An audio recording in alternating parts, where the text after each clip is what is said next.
Hello students, स्वागत है आप सभी का मेरे यूट्यूब चैनल यूपीएससी कॉन्सेप्ट गुरु में। कैसे हैं आप सभी लोग? मैं उम्मीद करती हूँ आप सभी लोग बहुत अच्छे होंगे। इस समय मैं आप लोगों के साथ में शेयर कर रही हूँ हिमालयी नदियों का जो अपवाह तंत्र है। इससे पहले मैं आपके साथ में गंगा नदी तंत्र का जो भी अपवाह तंत्र है, उसकी सहायक नदियाँ, उसकी सहायक नदियों की भी जो महत्वपूर्ण सहायक नदियाँ हैं, मैंने वो सारी चीज़ें आपके साथ बहुत अच्छे से डिस्कस करी हैं। उसके साथ साथ मैंने यमुना नदी तंत्र भी डिस्कस किया था। अगर आपने वो वीडियो नहीं देखी है तो प्लीज़ आप लोग जा करके वो वीडियो देख लीजिए। सेकंड, मैंने एक वीडियो शेयर करी थी जिसमें मैंने आपके साथ में शेयर किया है ब्रह्मपुत्र नदी तंत्र का पूरा, जो जहाँ से वो शुरू होती है वहाँ से लेकर के पूरा मैंने लास्ट में जो बंगाल की खाड़ी में जा करके गिरती है, बांग्लादेश में उसका नाम बदल जाता है, पद्मा हो जाता है, वो सारा मैंने बहुत अच्छे से आपके साथ में डिस्कस किया है। सो प्लीज़ अगर आप लोगों ने वो वीडियो नहीं देखी है तो प्लीज़ आप लोग जा करके मेरा चैनल देखिए, उसमें आपको वीडियोज़ देखने को मिल जाएंगी। कल से मैं आप लोगों के साथ में डिस्कस करूंगी जो हमारी प्रायद्वीपीय नदियां हैं, जैसे कि कावेरी, गोदावरी, कृष्णा, महानदी, उन सबको मैं आपके साथ में डिस्कस करूंगी। अभी हम इस समय बात कर रहे हैं हिमालयी नदियों की। आज मैं आपके साथ में डिस्कस कर रही हूँ सिंधु नदी तंत्र के बारे में। इससे रिलेटेड जो भी महत्वपूर्ण जानकारियाँ हैं वो सारी चीज़ें भी मैंने लिख दी हैं। आप लोग चाहे तो इसका स्क्रीनशॉट भी ले सकते हैं। अभी स्टार्ट करते हैं। सिंधु नदी तंत्र का नाम पहले क्या रहता है? सिंघी खम्बान इसका नाम है। इसको बुलाते हैं सिंघी खम्बान के नाम से, ठीक है ना। ये फिर इसके बाद में हम बात करते हैं इसका उद्गम कहाँ से होता है। इसका उद्गम होता है बोखारचू ग्लेशियर कैलाश रेंज से, जो कि तिब्बत में पड़ता है, ठीक है। ये तिब्बत से निकलती है, फिर लद्दाख में प्रवेश करती है, लद्दाख होते हुए पाकिस्तान तक पहुंचती है और पाकिस्तान से आगे ये निकल जाती है, ठीक है ना। अब इसके बारे में पहले मैंने इसको छोटे छोटे हिस्सों में डिवाइड किया है ताकि इसको समझने में कोई दिक्कत ना हो। इसमें हम सिंधु नदी तंत्र के साथ साथ जो पंचनद नदियां हैं, जो सतलज वगैरह हैं, वो भी इसी के साथ में जुड़ती हैं, तो इसलिए ये पूरा मैंने बनाया है। यहाँ से हम इसको दो हिस्सों में डिवाइड करेंगे, पहला ये और दूसरा ये। तो बात कर लेते हैं सिंधु नदी तंत्र की। तो जो सिंधु है हमारी, ये सिंधु है, मेन इसकी स्ट्रीम जो है ये सिंधु है। बात करेंगे बोखारचू ग्लेशियर से सिंधु निकलती है।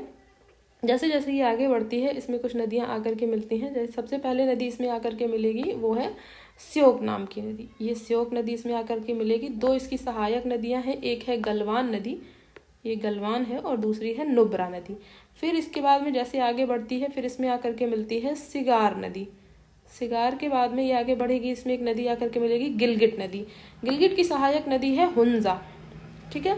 ये हो गई हमारी राइट बैंक ट्रिब्यूटरीज। और इसके बाद में जब हम बात करेंगे तो ये होगी ये हैं हमारी लेफ्ट बैंक ट्रिब्यूटरीज और ये हैं राइट बैंक ट्रिब्यूटरीज, ठीक है, हो गया।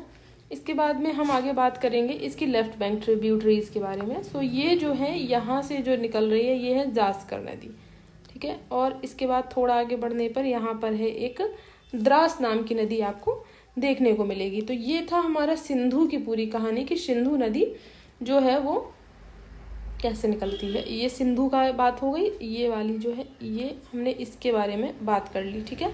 अब हम आगे बढ़ते हैं।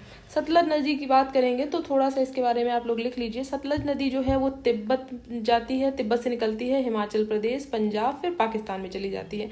इसका उद्गम कहाँ से होता है? तो इसका उद्गम होता है सतलज नदी का राकस्ताल नाम की झील बोल सकते हैं, राकस्ताल से होता है, सिपकिला के पास से गुजरती है ये। बात करें तो इसको कहते हैं लांगचेन खामबाब, इसको तिब्बत में बोलते हैं। अभी हम बात करेंगे ये जो पंचनद हैं इनके बारे में बात करेंगे। सबसे पहले तो मैंने ये जो मैप है इसको 3 हिस्सों में डिवाइड किया है। ये वाला जो एरिया है ये है हमारा जम्मू कश्मीर, ठीक है ना। ये जो एरिया है ये जम्मू कश्मीर है, ये लद्दाख है, ये है जो एरिया ये वाला जो है ये है पंजाब, और ये है हिमाचल प्रदेश का एरिया, ठीक है ना। तो इसको मैं पहले साफ कर देती हूँ ताकि इसको समझने में हमें दिक्कत ना हो। अब बात करते हैं हम। सबसे पहले एक नदी निकलती है झेलम, जो कि निकलती है जम्मू कश्मीर से।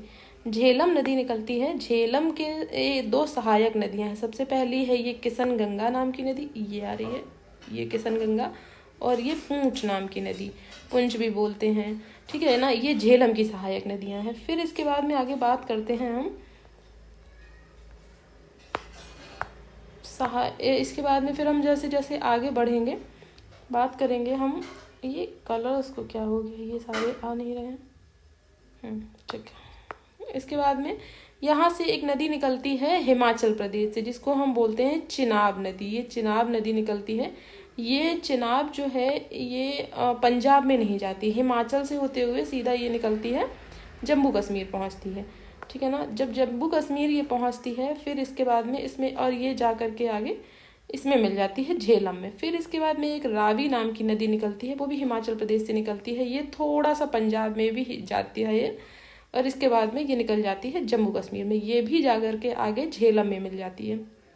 फिर इसके बाद हिमाचल प्रदेश से एक और नदी निकलती है व्यास नाम की, व्यास नदी निकलती है रोहतांग से, ठीक है ना। तो व्यास आएगी और ये पंजाब में आकर के पंजाब तक आती है, ठीक है।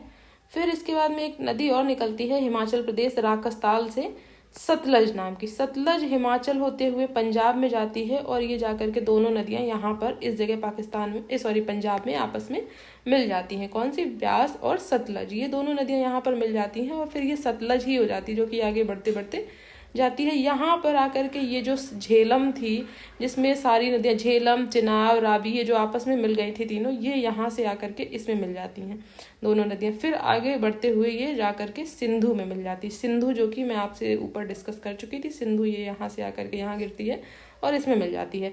सो ये जो है ये इसको पंचनद बोलते हैं क्योंकि इसमें 5 नदियाँ मिलती हैं, झेलम, चिनाब, रावी, व्यास और सतलज, इसलिए इसको बोलते हैं पंचनद। अब इसकी कुछ महत्वपूर्ण जो जानकारियां हैं उनको लिख लेते हैं। सबसे पहले बात करेंगे, व्यास नदी निकलती है रोहतांग से, ये हिमाचल प्रदेश में और पंजाब में है।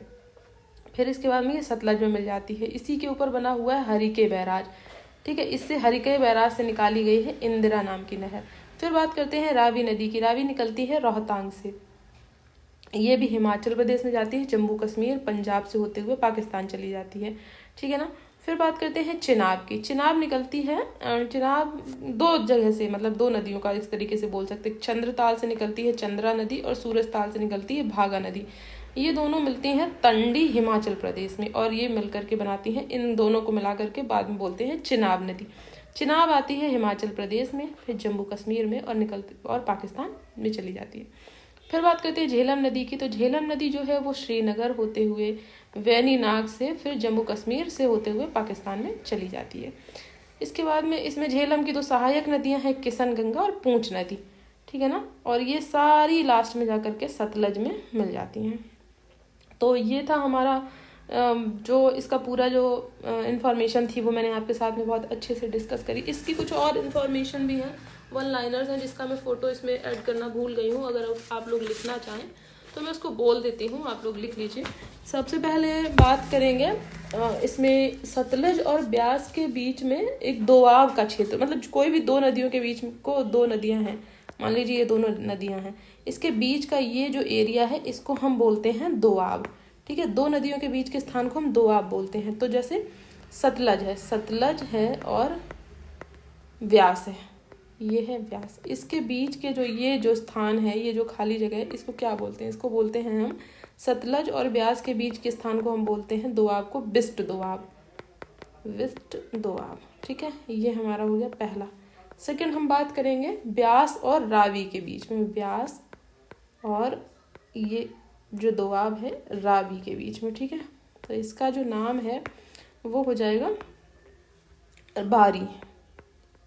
बारी दोआब। थर्ड हम बात कर लेते हैं रावी और चिनाब की, ये है रावी, नेक्स्ट है हमारा ये दोआब हो गया, इसके बीच में बात करेंगे चिनाब, ठीक है। चिनाब, इसको क्या बोलेंगे? इसको हम बोलते हैं रेचना, ठीक है, रेचना दोआब हो गया। फोर्थ हमारा है चिनाब और झेलम, चिनाब और ये बीच में दोआब हो गया झेलम, ठीक है। इसको क्या बोलते हैं? इसका नाम क्या है? इसका नाम है झेज। आप देखेंगे तो ये जो पहले अक्षर हैं उसको मिला करके बनाया गया, ये हो गया झेज। फिर इसके बाद में कुछ अन्य नदियां हैं जो कि महत्वपूर्ण हैं, जिनकी बात करें तो इसमें घग्गर है, लूनी है, सोन है और फल्गु है। तो ये जो अन्य नदियां हैं जो थोड़ी बहुत इंपॉर्टेंट है उनको मैं आपके साथ में दूसरी वीडियो में डिस्कस करूंगी। इस वीडियो में इतना ही, मिलते हैं आपसे नेक्स्ट वीडियो में।